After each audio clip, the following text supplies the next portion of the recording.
তারপরে শুনেন আমার আপনার নবীকে জিব্রাইল ফেরেশতা অমনি ডাক দিয়ে বলে, নবীজি আপনার উম্মত যদি মরণের আগ মুহূর্ত তওবা করে আল্লাহ রব্বুল আলামিন পিছনের সব গুনাহ খাতা মাফ করিয়া দিবে। আল্লাহ রসুল চোখের পানি ছেড়ে ছেড়ে তখন আল্লাহকে ডাক দিয়ে বললেন, আল্লাহ আমার উম্মতে মরণের আগ মুহূর্তে যদি তওবা করে পেছন নারায় তাকবীর দেয়, নারায় তাকবীর, নারায় তাকবীর। আমার শ্রদ্ধাভাজন আমাদের ব্রাহ্মণবাড়িয়ার গৌরব অষ্টগ্রামের সুসন্তান আমাদের মাতার তাজ, আমার মাতার তাজ আল্লামা জুনাইদ আল হাবিবি সাহেব দামাত বরকাতুহুম, তিনি আমাদের মাঝে তশরিফ এনেছেন। জনের সব গুনাহ মাফ করে দিবেন আল্লাহ তাআলা। আমার উম্মতের জন্য আল্লাহ তাআলা আপনি জাহান্নাম থেকে মুক্তি দিছেননি, আমার উম্মতকে জান্নাত দিবেননি। আল্লাহ রব্বুল আলামিন অমনি তখন ডাক দিয়ে বললেন, হাবিব, এই আমার হাবিব গো, উম্মতের জন্য এইভাবে এতভাবে কান্না করতে করতে আমার কাছে বারবার করে উম্মতের দরখাস্ত করেন, জান আমি আল্লাহ আপনার সাথে কথা দিলাম, আপনাকে জিজ্ঞাসা না করে একটা উম্মত আমি জাহান্নামে ছাড়ব না। আরো জোরে বলি সুবহানাল্লাহ। সেই নবীর আদর্শকে আমাদের গ্রহণ করার দরকার আছে কিনা জোরে কর। সেই জন্য কাদিয়ানি, নাস্তিক, মুরতাদ, বেঈমান, কাফিররা আমার আপনার নবীর সুন্নতকে, দাওয়াতে তাবলীগকে যদি উৎখাত করতে চায়, সেই নাস্তিক মুরতাদের বিরুদ্ধে যদি আমাদেরকে ডাক দেয়, জামিয়া ইসলামী ইউনুসিয়া ব্রাহ্মণবাড়িয়া ঐতিহ্যবাহী প্রতিষ্ঠান আল্লামা মুফতি মুবারকুল্লাহ সাহেব দামাত বরকাতুহুম, আল্লামা মুফতি শামসুল হক সাহেব দামাত বরকাতুহুম, আল্লামা সাজিদুর রহমান সাহেব দামাত বরকাতুহুম, এই উলামায়ে কেরাম যদি আমাদেরকে ডাক দেয়, ইসলামের বিদ্বেষ যারা, কুরআন হাদিসের বিরোধিতা করে যারা, তাদের বিরুদ্ধে আন্দোলন করতে হবে। ওই আন্দোলনের জন্য উলামায়ে কেরামের ডাকে কে কে যাবেন? দুইটা হাত আল্লাহরে দেখা।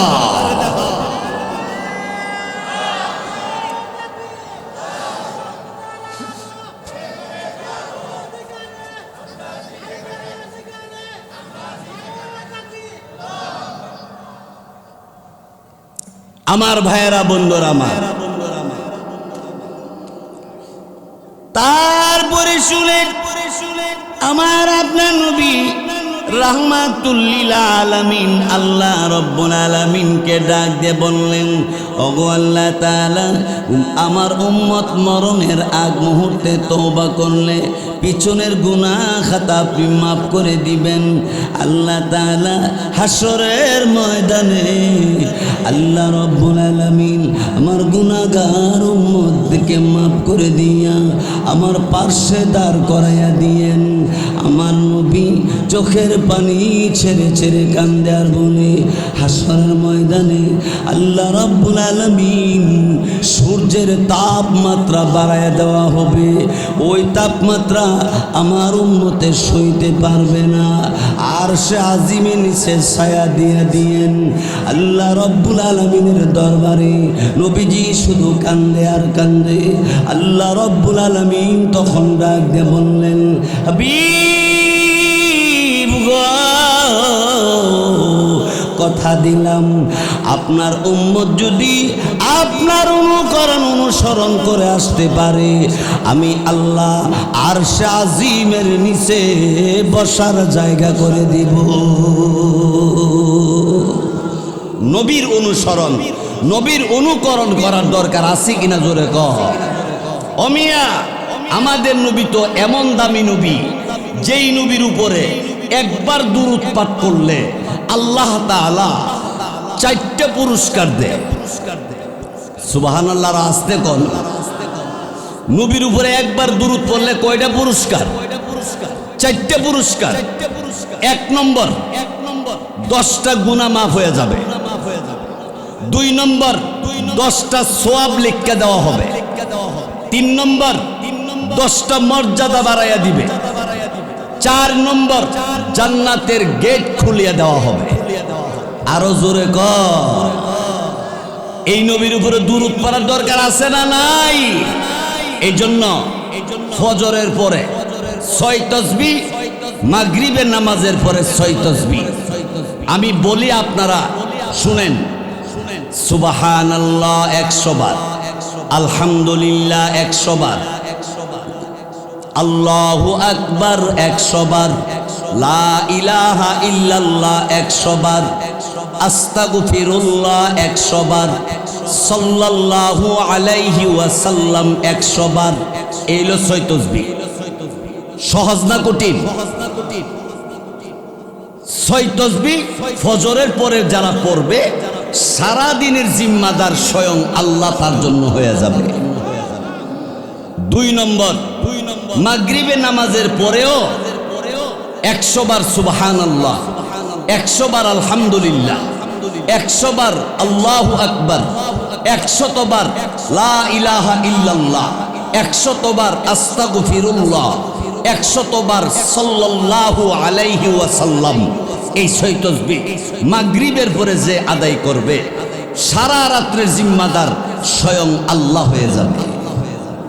আরো জোরে বলেন আমার ভাইয়েরা, বন্ধুরা আমার, ওই আল্লাহ আমার আপনার জিম্মাদার হয়ে গেলে আর কোনো অসুবিধা থাকতে পারে? নমরুদ আল্লাহ দাবি করলো, নাউজুবিল্লাহ বলেন। নমরুদ আল্লাহ দাবি করে গুদির মধ্যে কাতইয়া শুয়ে রইছে। স্বপ্নের মাধ্যমে আল্লাহ পাক রব্বুল আলামিন নমরুদরে জানাইছে, হে নমরুদ, তোমার এলাকার মধ্যে তুমি যে আল্লাহ দাবি করছো, তোমার এলাকার মধ্যে একটা ছেলে জন্মগ্রহণ করব, যার নাম হবে ইব্রাহিম। আর ইব্রাহিম আইসা তোমার খুদাগিরি আগাতে গুড়া পর্যন্ত সোজা কইরা ছাড়বে। নমরুদের ঘুম ভাঙছে। সংসদ সদস্য যারা আছে সবারে ডাকছে।